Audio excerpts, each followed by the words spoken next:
En politique, le vote du budget, c'est un peu comme une grosse bagarre avant la trêve de Noël. Et la région Poitou-Charentes ne déroge pas à la règle. Dès hier, les élus d'opposition faisaient savoir par voie de presse que ce budget 2013 favorisait davantage les Deux-Sèvres que les autres départements et surtout qu'il manquait cruellement de transparence. Une opacité budgétaire sur laquelle l'opposition régionale va surfer tout au long de la journée et face à laquelle la majorité va devoir nier farouchement. Il n'y a pas du tout d'opacité. Tous les documents ont été établis conformément aux règles en vigueur et ils ont été communiqués sous les formes requises à la fois au Conseil économique et social qui a bien travaillé avec ces documents et puis à tous les élus, y compris à ceux de l'opposition. Mais rien n'y fait. En pleine session, l'intergroupe d'opposition distribue des tracts aux journalistes sur lesquels sont mentionnés les documents budgétaires manquants.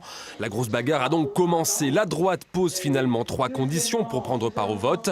Un report du vote au 15 janvier, l'obtention de la présidence de la Commission des finances et la réalisation d'un audit indépendant. Face au refus attendu de la présidente, les élus d'opposition quittent leur fauteuil et se dirigent vers les tribunes dédiées au public sans prendre part au vote. Ambiance. Délibérative. Quand on ne prend pas part au vote, on fait une explication de vote, on reste assis en séance. On l'a donné l'explication de vote. Comme vous, on fait comme on veut.